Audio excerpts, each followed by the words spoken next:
नहीं पहुंचता, नदी समुद्र तक पहुंच जाती है। अगर देखें तो हमारी जिंदगी बिखरा हुआ जल हो गई है। हम बड़े बड़े दिखते हैं, बड़े बड़े बड़े बड़े बहुत बड़े, अरे साहब इनका यहाँ भी वहां भी और इतना विशाल इतना बड़ा। मैं बिल्कुल कहता हूं निश्चित रूप से बड़ा है, लेकिन ये बिखरा हुआ जल है, तालाब की तरह बड़ा है, पर ये तालाब कहीं नहीं पहुंचाएगा। और अगर श्रद्धा संतोष के बीच में जीवन की सरिता बहती तो परमात्मा रूपी समुद्र तक पहुंच जाती। और ये तभी होगा। अब धन बिल्कुल है, धन चाहिए, धन के बिना कोई काम ही नहीं बनता, जरूरी है। लेकिन धन को लेकर दो स्थितियां समाज में दिखाई देती हैं। दो, कुछ लोग हैं जो धन को छूते नहीं है, कुछ लोग हैं जो धन को छोड़ते नहीं है।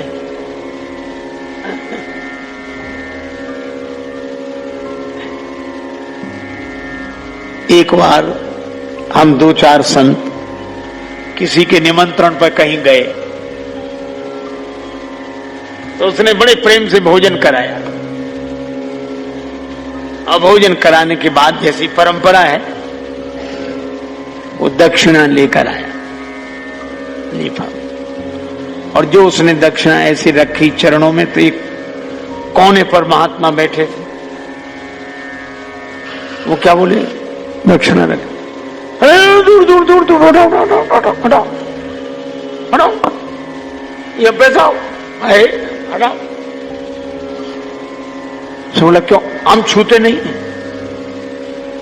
तो उसको इतनी श्रद्धा हुई कि यह एक है जो छूते नहीं है। उसने लेट कर प्रणाम किया उन्हें, पहले तो ऐसे ही कर रहा था, फिर लेट कर। हम लोगों को भी अच्छा लगा, भाई त्याग की महिमा है।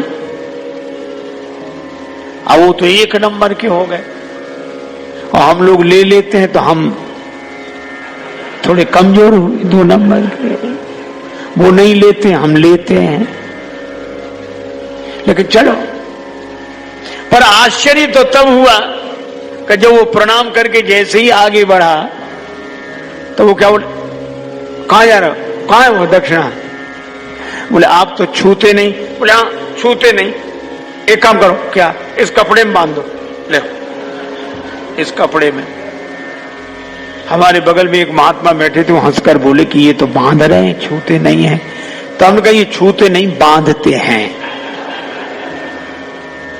तो हमसे नाराज हो गए, क्या समझते हो, संतों की महिमा नहीं जानते। मैंने, अरे महाराज गलती हो गई, लेकिन एक निवेदन करूं, जब आप इस कपड़े में बांध रहे हैं, इस कपड़े में, तो ये भी तो कपड़ा ही है। वासांश जीर्णानि यथा विहाय नवानि ग्रहणाति नरो पराणे, यह भी कपड़ा है।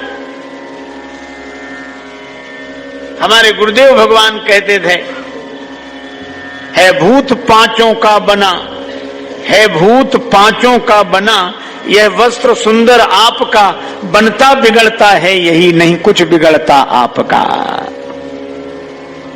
और एक बार हमें लगा कि जाते नहीं है कोई दुनिया से दूर चल के, जाते नहीं है कोई दुनिया से दूर चल के, और मिलते हैं सब यहीं पर कपड़े बदल बदल के। ये कपड़ा ही तो है, तो इसी से छू लेते।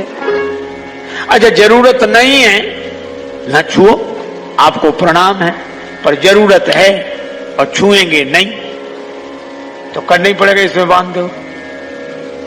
तो कुछ लोग हैं जो छूते नहीं हैं और कुछ ऐसे हैं जो छोड़ते नहीं हैं। एक जगह सत्संग हो रहा था, लोगों ने कहा दान दो, धन धन्य होगा। अरे बोले सब तो दे रहे हैं, हमारा देना कोई जरूरी है? अरे नहीं नहीं, दे दो दे दो। बड़ी मुश्किल से 1 रुपया ले आया, दूसरे दिन सिक्का मुट्ठी में दबाए, अब दे नहीं।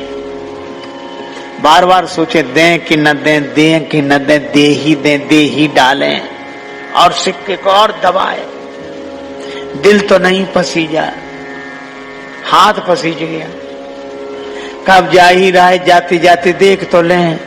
सो मुट्ठी खोल के देखा, सो पसीना। सो रुपए से बोला कि हम किसी को नहीं देंगे, तुम बहुत रोते हो। फिर जेब में डाल लिया।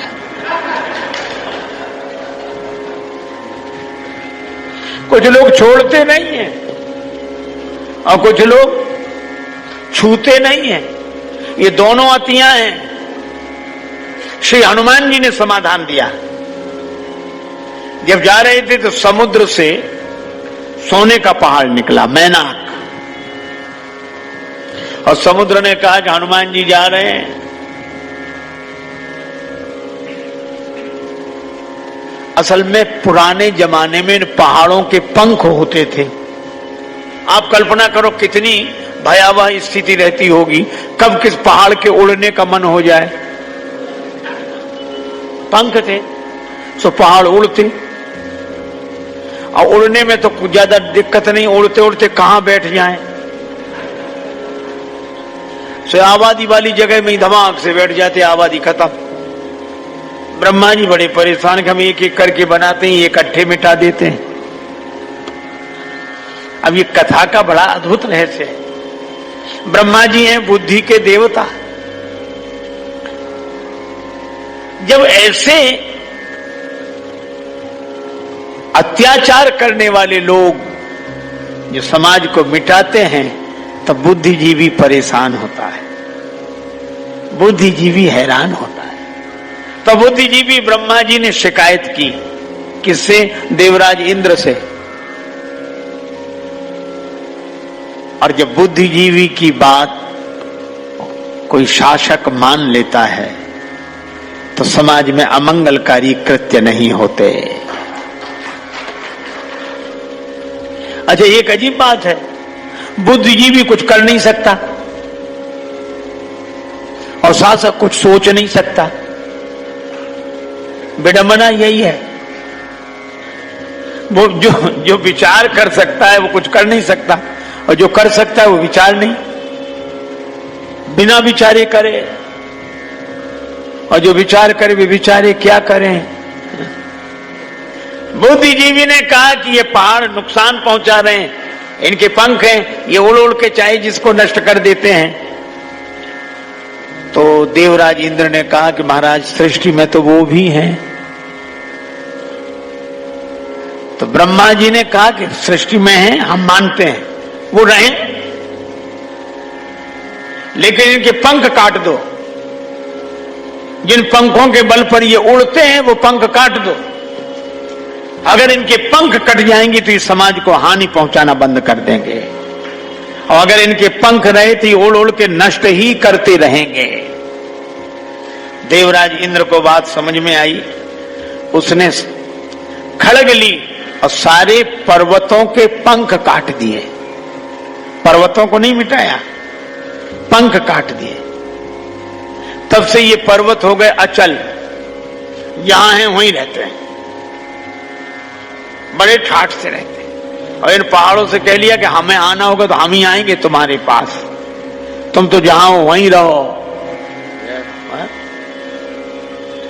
लेकिन एक था सोने का पहाड़, मैनाक।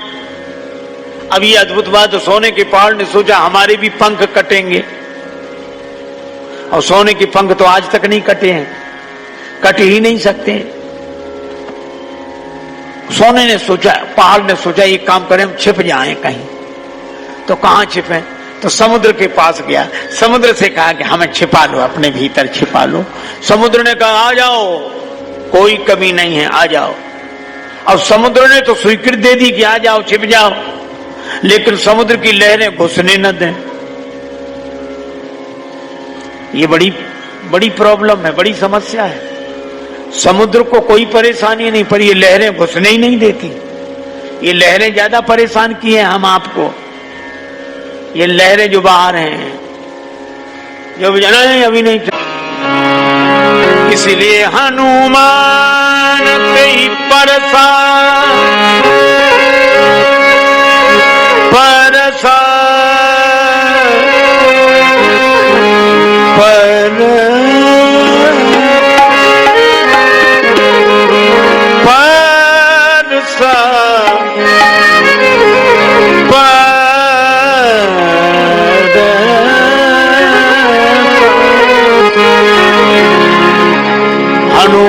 मानते पर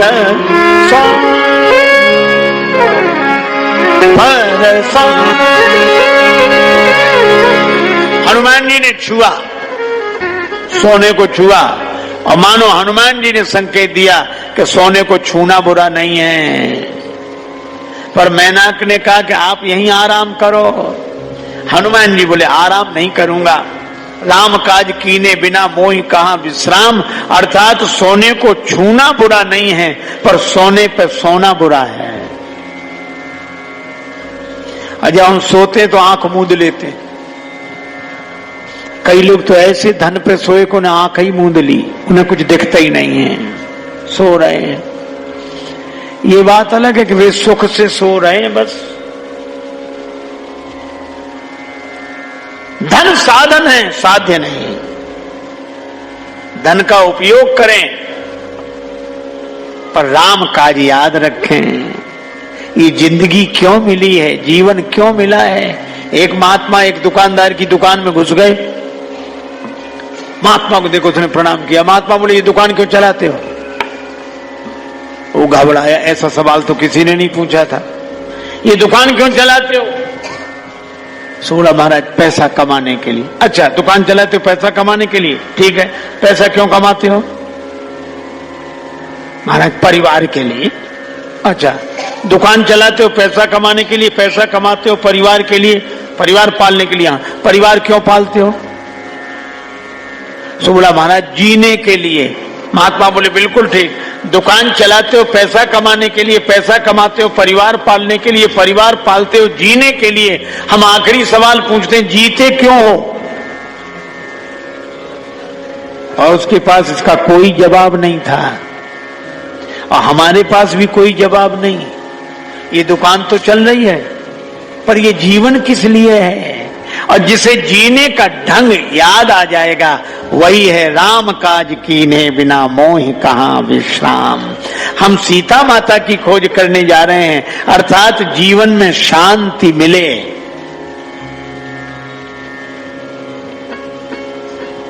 धन में सुख हो सकता है, शांति नहीं।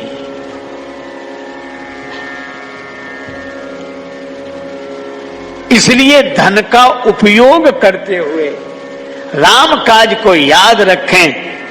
राम काज क्या, राम जी ने जो किया है। ये धन दिया किसने, भगवान ने। हमें तन दिया, हमें धन दिया।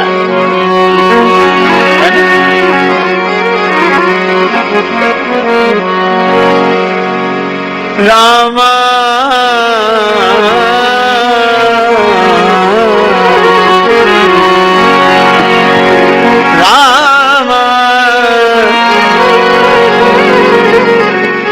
इसलिए महात्मा गाते हैं चिंता करे बलाए हमारी इस माया जंजाल की।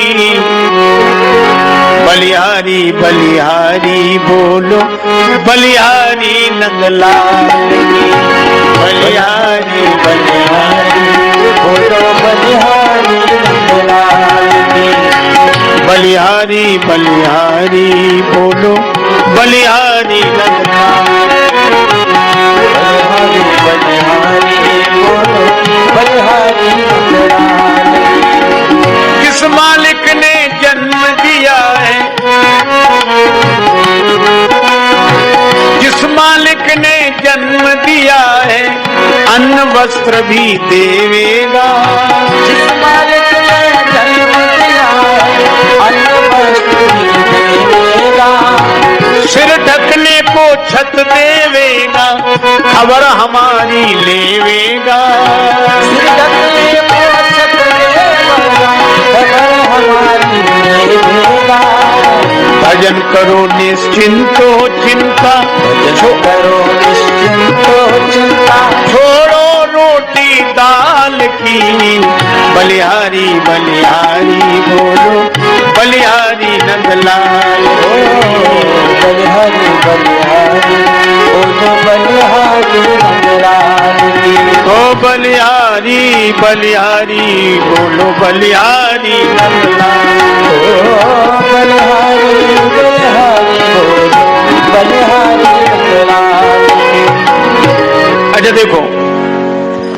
तन भगवान से मिला, धन भगवान से मिला, भवन भगवान से मिला, मिला कि नहीं? अच्छा, अब एक महत्वपूर्ण बात कह रहा हूं, जरा ध्यान देना। हम कह रहे हैं कि भगवान से मिला, और कुछ लोग कहते नहीं, भाग्य से मिला, कर्म से मिला। इसलिए एक महात्मा अपनी सदुकड़ी शैली में बोलते थे कि अपने भाग्य में होगा तो किसी का बाप रोक नहीं सकता, और भाग्य में नहीं होगा तो किसी का बाप दे नहीं सकता है? अच्छा, आप ऐसा सोचो, एक आदमी लोटा लेकर चला के जल भरना है, उसको लगा कुआं, कुएं से बड़ा तालाब, तालाब से बड़ी नदी, नदी से बड़ा समुद्र, बड़े आदमी के पास जाएंगे जिसके पास खूब पानी हो, तो समुद्र के पास पानी पानी। इतना परिश्रम करके गया बड़े आदमी के पास कि पानी पानी मिलेगा, लेकिन समुद्र कितना ही बड़ा हो, तुम्हारा लोटा तो उतना ही है। और ये लोटा क्या है? ये भाग्य का लोटा लेकर जहां जहां जाओ, करम कमंडल कर लिए तुलसी जहां जहां जाए, और सरिता कूप समुद्र जल बूंद न अधिक समाए। मिल ही नहीं सकता, भाग्य में जो लिखा है कर्म से। अच्छा, अब एक बात सोचो जरा, गंभीर बात है। जब हम लोगों को कर्म से ही मिलता है और भाग्य में जितना लिखा है उतना ही मिलता है, तो भगवान को मानने की जरूरत क्या है?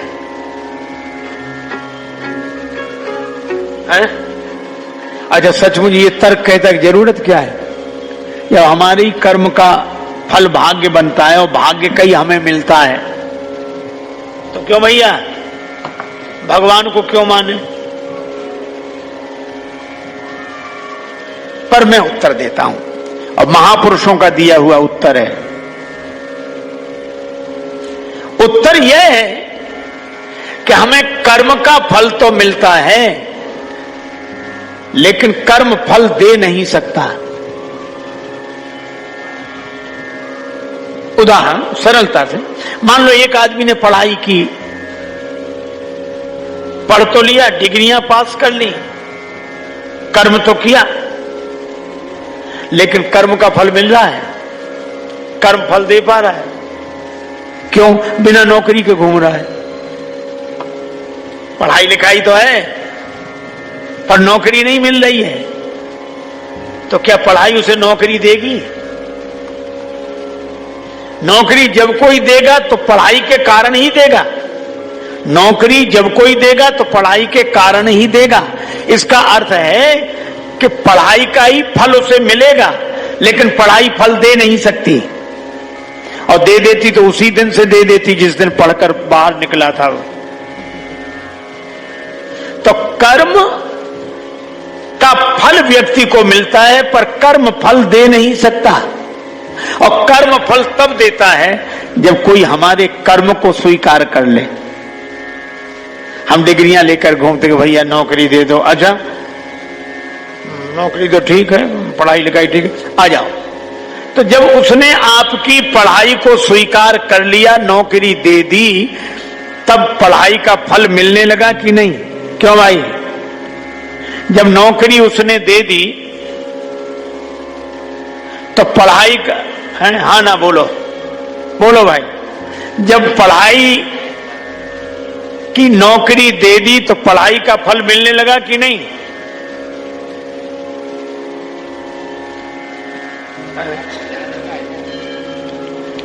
चलो,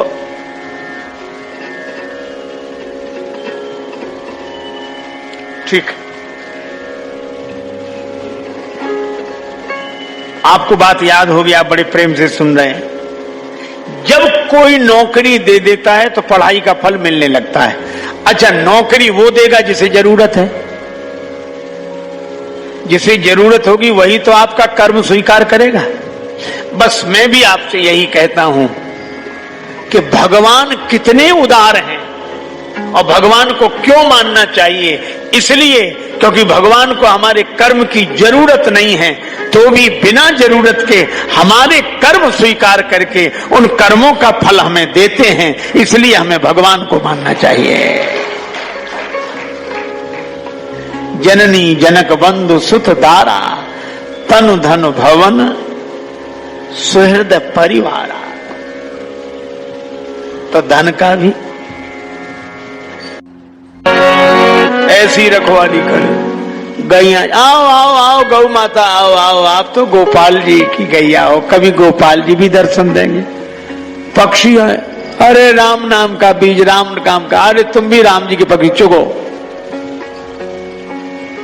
और तुकाराम ईमानदार आदमी, सोच जिसने खेत दिया था उसने भी भरोसा किया, पर जब फसल कटने का समय आया तो वो खेत मालिक देखने गया, सब सांप।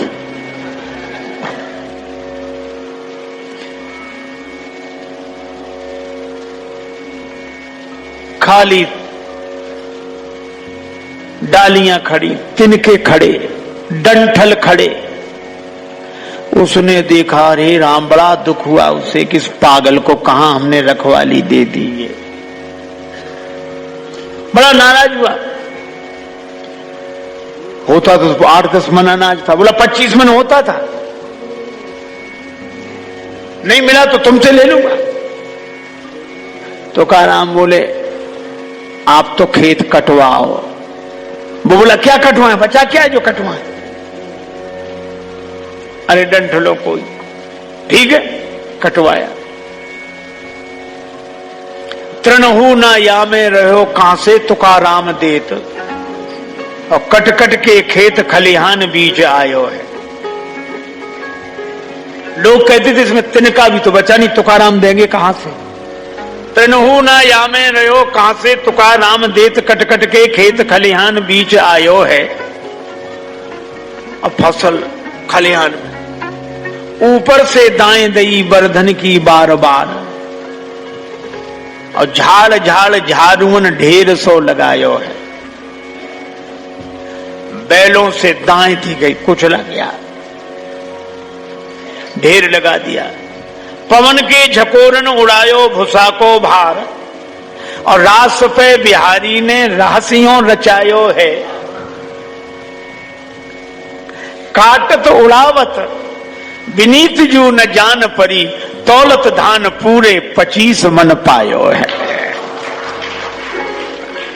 तुकाराम के चरणों में गिर गया। तुकाराम बोले, भैया बड़ी कृपा, भगवान ने हमें बचा लिया कलंक से। ऐसी तुकाराम की पत्नी ऐसी प्रतिकूल। महाराज एक बार गन्ने हुए, कुछ तुकाराम बेचने गए, लौट के आए, से एक गन्ना बचा। पत्नी बड़ी खुश, गन्ने बिक गए, बिके नहीं, मार्ग में बाल गोपाल मिल गए थे। गोपाल जी को खिलाया, गोपाल जी गन्ना खाओ, गोपाल जी गन्ना खाओ, गोपाल जी गन्ना खाओ।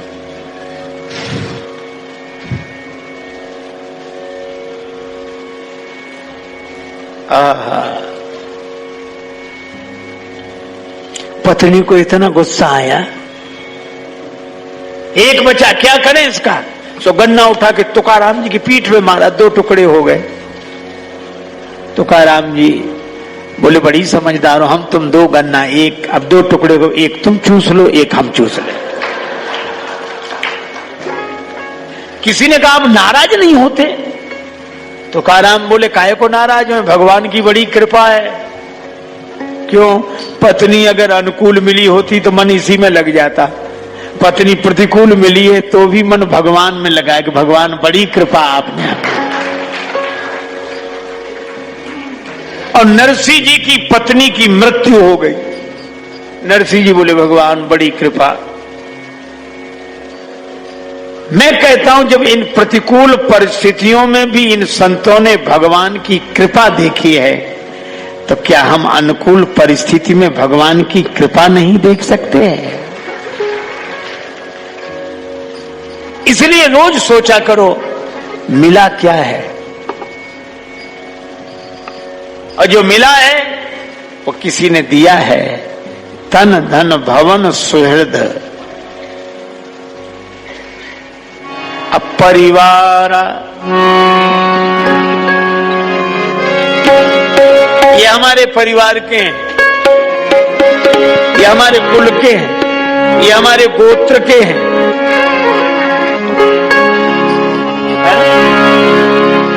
तनु धन भवन परिवार परिवार परिवार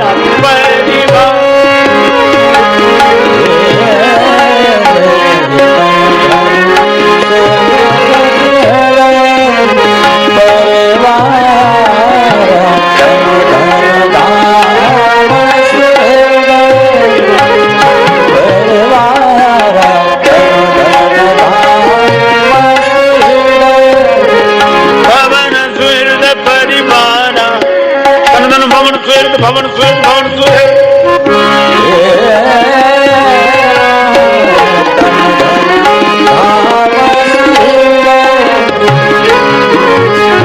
परिवार परिवार परिवार। अच्छा देखो हम लोग कितने गौरवान्वित होते हैं,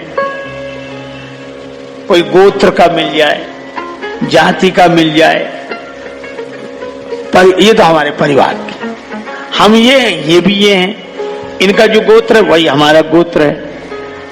मैं गलत नहीं कहता, खुश होना चाहिए, अच्छी बात है।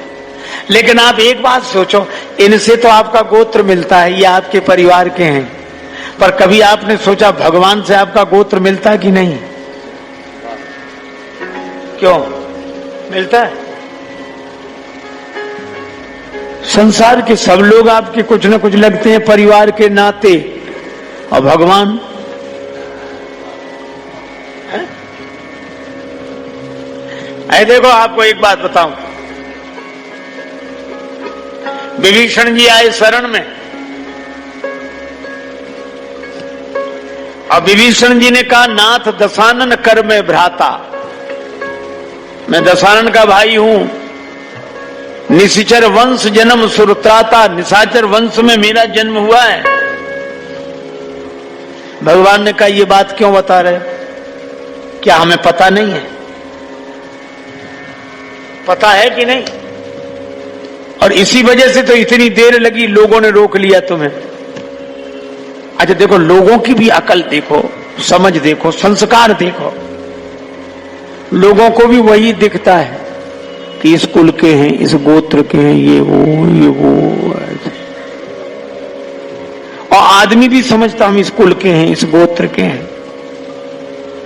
विभीषण जी ने कहा कि मैं ये सूचना नहीं दे रहा हूं, आपको कुछ याद दिला रहा हूं। भगवान बोले मुझे, हाँ क्या?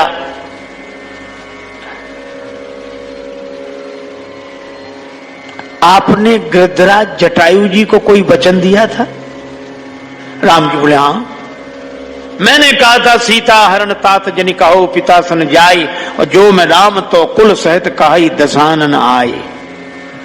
सीता जी के हरण का समाचार पिताजी को मत सुनाना, अगर मैं राम हूं तो कुल के सहित रावण आकर ये समाचार सुनाएगा।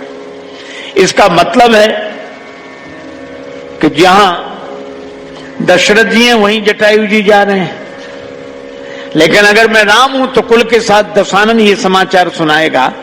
तो आपने कुल के सहित दशानन को मारने का वचन जटायु जी को दिया है, और मैंने ये सुना है कि वचन आपका टूटता नहीं है, प्राण जाए बर वचन न जाए। और विरध यह है कि जो शरण में आ जाता है उसे स्वीकार कर लेते हैं।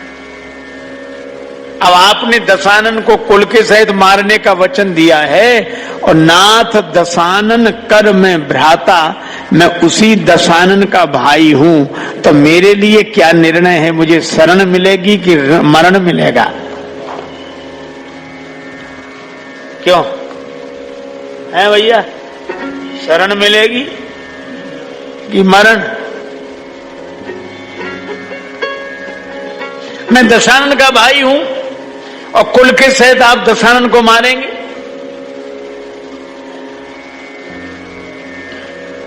वचन टूटता नहीं है, विरध बिगड़ेगा नहीं। अब भगवान चुप। सुग्रीव जी बोले हमने पहले ही कहा था इसे मत लो शरण में, आते ही उपद्रव शुरू कर दिया कि नहीं? अब वचन रखें तो विरध टूटता, विरध रखें तो वचन टूटता। भगवान राम बोले विभीषण कुछ और कहना है? हाँ। क्या? निशिचर वंश जन्म सुरत्राता। आप ये कहें कि जटायु जी को आवेश में कह दिया था, तो आपने ऋषि मुनियों के सामने भुजा उठा के प्रतिज्ञा की है, निश्चरहीन करूं मई भुज उठाए प्रणकीन। भुजा उठाकर प्रतिज्ञा की है कि नहीं? भगवान बोले हाँ की है, निशाचरों से रहित कर दूंगा पृथ्वी को। और विभीषण जी बोले मेरा जन्म उसी निशाचर वंश में हुआ, निश्चर वंश जन्म सुरत्राता, तो मेरे लिए क्या शरण की मरण। भगवान राम ने बड़ा सुंदर उत्तर दिया। राम जी बोले विभीषण जी, जटायु जी मेरे लिए पितृ तुल्य पूज्य हैं, उनको दिया गया वचन अवश्य अवश्य अवश्य पूरा होगा। और महात्मा तो मेरी आत्मा है, महात्माओं के सामने की गई प्रतिज्ञा अवश्य पूरी होगी। विभीषण जी बोले तो आगे का अर्थ हमें खुद समझ लेना चाहिए,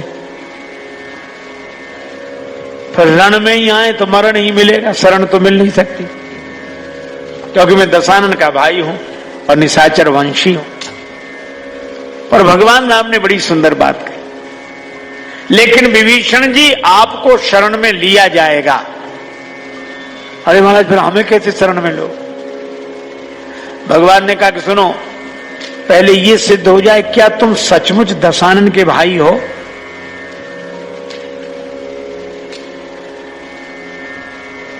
दशानन के भाई होने के पहले किसके भाई हो? मुझे पता नहीं। राम जी बोले मुझे पता है। जब श्री हनुमान जी लंका में गए तो आपने ये नहीं कहा कि भक्त हनुमान, हनुमान जी नहीं कहा भक्त विभीषण, संत विभीषण, ना, हनुमान जी ने क्या कहा? तब हनुमंत कहा सुन भ्राता, हे भाई विभीषण सुनो, कहा था हनुमान जी ने। तो पहले ये सिद्ध हो जाए कि तुम दशानन के भाई हो कि हनुमान जी के भाई हो। विभीषण जी बोले वो तो ठीक है, लेकिन देही के नाते तो मैं दशानन का ही भाई हूं। भगवान बोले मैं देही का नाता नहीं मानता, मैं वैदेही का नाता मानता हूं। देही के नाते दशानन के भाई हो, पर वैदेही के नाते हनुमान जी के भाई हो। तो मैं दशानन के भाई को शरण में नहीं ले रहा, मैं हनुमान जी के भाई को शरण में ले रहा हूं। और हनुमान जी जिसके भाई हों तो माता कौन? देखी चाहूं जानकी माता, श्री जानकी जी माता है। अच्छा, जानकी जी जिसकी माता हो तो पिता कौन? प्रभु आप। श्री राम जी जिसके पिता, जानकी जी जिसकी माता, तो जिसके माता पिता सीताराम हो वो निशाचर वंशी होगा कि सूर्यवंशी होगा? इसलिए विभीषण तुम निशाचर वंशी नहीं सूर्यवंशी हो, तुम दशानन के भाई नहीं हनुमान जी के भाई हो। इसीलिए हम तुम्हें हनुमत भाई के नाते और सूर्यवंशी के नाते स्वीकार कर रहे हैं। यह है भगवान का भाव। भगवान अपने परिवार में मिलाकर एक कर लेना चाहते हैं और हम सारे संसार को परिवार मानते हैं, और भगवान हमें हमारे परिवार नहीं लगते। तुलसीदास जी ने तो अपना परिवार ही नहीं बताया, जाति गोत कुछ नहीं बताया। जब किसी ने तुलसीदास जी के लिए कहा धूर्त है, कोई बोला धूर्त नहीं अवधूत है, कोई बोला नहीं राजपूत है, कोई बोला जुलाहा है कबीरदास जी की तरह। तो तुलसीदास जी तो दुबे, आत्माराम दुबे के पुत्र हैं। तुलसीदास जी कह सकते हैं कि नहीं ये सब नहीं है, हम ब्राह्मण हैं। पर आप अद्भुत बात देखोगे, तुलसीदास जी ने कोई जवाब नहीं दिया। किसी ने कहा कि आप जवाब क्यों नहीं देते, कौन हो? श्री तुलसीदास जी बोले धूत कहो, अवधूत कहो, रजपूत कहो, जुलाहा कहो को। चाहे मुझे धूर्त कहो, चाहे अवधूत कहो, चाहे राजपूत कहो, चाहे जुलाहा कहो, तो अब चाहे कहने से नहीं, आप भी तो साफ साफ कहो। तुलसीदास जी बोले काहू की बेटी सो बेटा न ब्याहो, काहू की जाति बिगाड़ न सो। हमें किसी से रिश्तेदारी तो जोड़नी नहीं है, किसी की बेटी से बेटा ब्याहना नहीं है जब हम अपनी जाति बताएं। अरे बाबा फिर भी सरनेम, आजकल लोग पूछते ना ये नेम सरनेम क्या है, लोगों का नेम से ज्यादा सरनेम में रस है। नेम तो ठीक, सरनेम क्या है। और श्री तुलसीदास जी के समय में भी सरनेम चलता था, अंग्रेजी का शब्द सरनेम, पर उस समय एक शब्द चलता था सरनाम। और तुलसीदास जी कहते हैं तुलसी सरनेम का, तुलसी सरनाम गुलाम है राम को। मैं राम जी का गुलाम हूं, यही मेरा सरनेम है। तुलसी सरनाम गुलाम है राम को, जाय रुचे सो कहे कछु ओ। जिसको जो रुचे वो कहता रहे, मांग के खेवो। भूख लगती है मांग कर भिक्षा कर लेते हैं, मांग के खेवो मसीत को सोएवो। मंदिर वाले तो पूछताछ करके घुसने देते हैं, कौन हो क्या हो। बोले ये मस्जिद अच्छी, कोई नहीं पूछता, आराम से पड़े रहते हैं। मांग के खेवो मसीत को सोएवो, लेवे को एक न देवे को दो। न लेना एक न देना दो। अरे बाबा फिर भी तुलसीदास जी नाराज होके बोले, अति ही अयाने उपखानो नहीं बूझे लोग, साहब को गोत गोत होत है गुलाम को।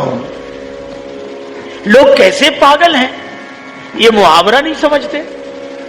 साहब को गोत होता है गुलाम को, ये सबके जीवन की घटना है। क्यों भाई, बेटी जब आपके परिवार में रहती है तो पिता का गोत्र ही बेटी का गोत्र होता है कि नहीं, है ना।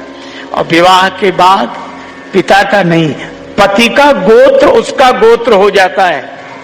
श्री तुलसीदास जी कहते हैं इसी तरह जब हम राम जी के नहीं हुए थे तो जहां जन्मे थे वो गोत्र हमारा था, और जब हम राम जी के हो गए तो जो राम जी का गोत्र है वही हमारा गोत्र है।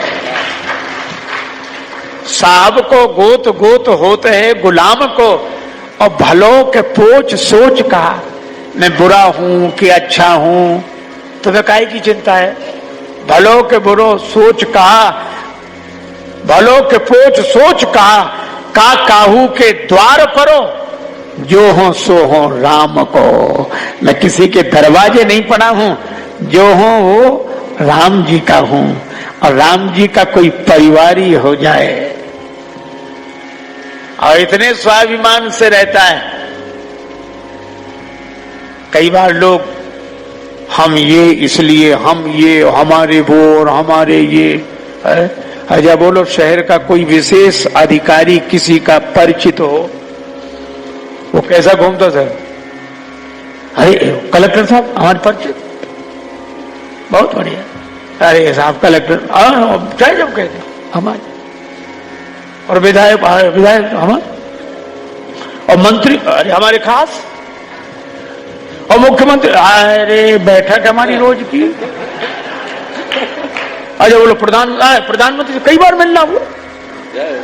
अरे अच्छा मैं कहता हूं जब इनसे संबंध होने पर हम इतने प्रसन्न होते हैं, और जिस दिन भगवान से संबंध होगा उस दिन हम कितने प्रसन्न होंगे। इसलिए जननी जनक बंधु सुतदारा, तनु धन भवन सुहृद परिवारा, सबके ममता ताग बटोरी, मम पद मन ही बांध ही बर डोरी। भगवान कहते हैं मेरे चरणों से ये रस्सी बांध लो, ये ममता की डोरी बांध लो। तो जो ममता, अच्छा देखो धूल है, रजमग पड़ी निरादर, धरती पर पड़ी, आदर नहीं है कोई उसका। अच्छा ये धूल उड़ के आंख में गिर जाए तो खुली हुई आंख बंद हो जाती है कि नहीं, क्यों भाई?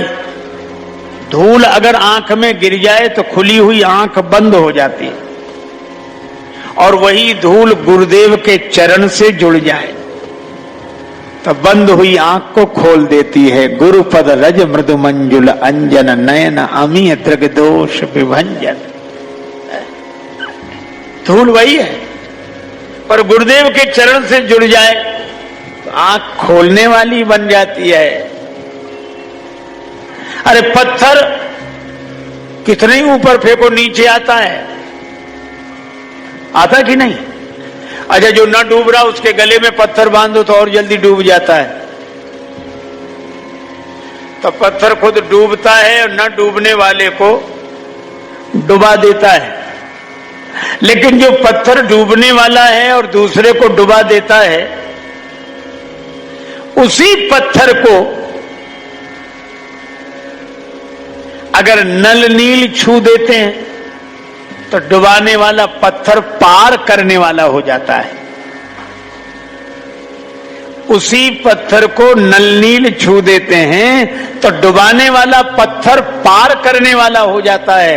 तो जैसे धूल गुरुदेव के चरण से जुड़ जाए तो बंद हुई आंख को खोल देती है, और गुरुदेव के चरण से न जुड़े तो खुली हुई आंख को बंद कर देती है। इसी तरह जो पत्थर डूबता है और जो न डूबे उसको डुबा देता है, वह पत्थर अगर नल नील स्पर्श कर दें तो डुबाने वाला पत्थर पार करने वाला हो जाता है। मैं भी आपसे कहता हूं, ये ममता हमारा जस नष्ट कर देती है। ममता के ही कर जस न नसावा, मोह न अंध कीन के ही है। ये ममता अंधा बना देती है। ममता तू न गई मेरे मन से, कितनी निंदा की है संतों ने ममता की। लेकिन फिर मैं आपसे एक बात कहूंगा कि जो ममता हमारी आंख को बंद कर देती है, यही ममता अगर भगवान के चरणों से जुड़ जाएगी तो हमारी बंद हुई आंख को खोल देगी और हम धन्य हो जाएंगे। इसलिए भगवान कहते हैं ममता को तोड़ो नहीं, ममता को जोड़ो। जगत से जुड़ी हुई ममता को भगवान से जोड़ो तो क्या जगत को छोड़ो? नहीं। तन है, तन को छोड़ने की जरूरत नहीं, पर तन भगवान का दिया है, धन भगवान का दिया है, भवन भगवान का दिया है, सुहृद परिवार भगवान के दिए हैं। जननी जनक बंधु सुतधारा, तनु धन भवन सुहृद परिवारा। बस इतना स्मरण बना रहे, यही स्मरण हमें भव सागर से पार करने वाला होता है। आप सभी लोगों के बीच में इन 5 दिनों से भगवान की मंगलमयी कथा होती रही, और इस प्रसंग पर पहली बार यह चर्चा हुई है। श्री हनुमान जी की कृपा से आपको अच्छा लगा, और हनुमान जी यही चाहते हैं कि हम लोग नाम स्मरण करें। नाम इसलिए करें क्योंकि उनका नाम लेना जरूरी है, ताकि याद बनी रहे। समर्थ गुरु रामदास जी, शिवाजी के गुरुदेव, उनको हनुमान जी का दर्शन होता था। गांव वाले बोले बाबा हमको भी करा दो। का पूछेंगे हनुमान जी से। हनुमान जी से पूछा कि गांव वालों को भी दर्शन? हनुमान जी बोले लेकिन शुद्ध कथा कहना। हाँ, गांव वालों से कही, गांव के बाहर फर्श बिछा, गैस की लालटेन लेके गए, सब इकट्ठे, आज हनुमान जी आएंगे, गांव भर इकट्ठा। समर्थ खड़े हो गए, करताल ले ली, आंख बंद, श्री राम जय जय राम, बस श्री राम जय जय राम, श्री राम जय राम। अब लोग सोचे अब कथा होगी, अब कथा होगी। श्री राम जय राम, आंख बंद, श्री राम जय राम। गांव वालों ने सोचा अरे पागल बना रहे, नहीं होगा, चलो चले। सो एक एक करके सब चले गए। 2 बैठे रहे, उनकी मजबूरी थी। एक की लालटेन थी, वो लालटेन पकड़े बैठा। एक का फर्श बिछा था, वो फर्श का कोना पकड़े बैठा। लालटेन वाला बोला हम तो भागते हैं। फर्श बोला कि हम भगवान से कब से प्रार्थना की, बाबा नाच रहे, थोड़ा फर्श से नीचे उतरे तो फर्श लेकर हम भागेंगे, लालटेन लेके तुम। और जैसे ही नाचते हुए समर्थ जैसे ही फर्श से नीचे गए, फर्श लेकर तो भागा एक आदमी, लालटेन लेकर दूसरा। और वो श्री राम जय जय। हनुमान जी प्रकट हो गए हंसते हुए, समर्थ आंख बंद करके बोले जय हो हनुमान जी महाराज आदि राज, आपने सब गांव वालों को दर्शन दे दिया, बड़ी कृपा बड़ी कृपा। हनुमान जी हंसकर बोले आंख खोल के देखो यहाँ दर्शन करने वाला है कौन? जो देखा सो कोई नहीं। कहां चले गए? अरे बोले कोई दर्शन वाले नहीं थे, ये तो लालटेन फर्श लेकर भागने वाले थे। तो आप मिलते किन्हें हो? बोले जो भगवान को प्रेम से याद करते हैं और सचमुच जो भगवान से प्रेम जोड़कर अपनी मिली हुई चीजों को भगवान की दी हुई समझते हैं, श्री हनुमान जी उन पर कृपा करते हैं, उन्हें दर्शन देते हैं। तो ऐसे श्री हनुमान जी के चरणों में प्रणाम करते हुए वाक्य पुष्पांजलि भगवान श्री सीताराम जी के चरणों में अर्पित। आप सबको बहुत बहुत साधुवाद। और तालाब कहीं नहीं पहुंचता, नदी समुद्र तक पहुंच जाती है। अगर देखें तो हमारी जिंदगी बिखरा हुआ जल हो गई है। हम बड़े बड़े दिखते हैं, बड़े बड़े बड़े बड़े बहुत बड़े, अरे साहब इनका यहाँ भी वहां भी और इतना विशाल इतना बड़ा। मैं बिल्कुल कहता हूं निश्चित रूप से बड़ा है, लेकिन ये बिखरा हुआ जल है, तालाब की तरह बड़ा है, पर ये तालाब कहीं नहीं पहुंचाएगा। और अगर श्रद्धा संतोष के बीच में जीवन की सरिता बहती तो परमात्मा रूपी समुद्र तक पहुंच जाती। और ये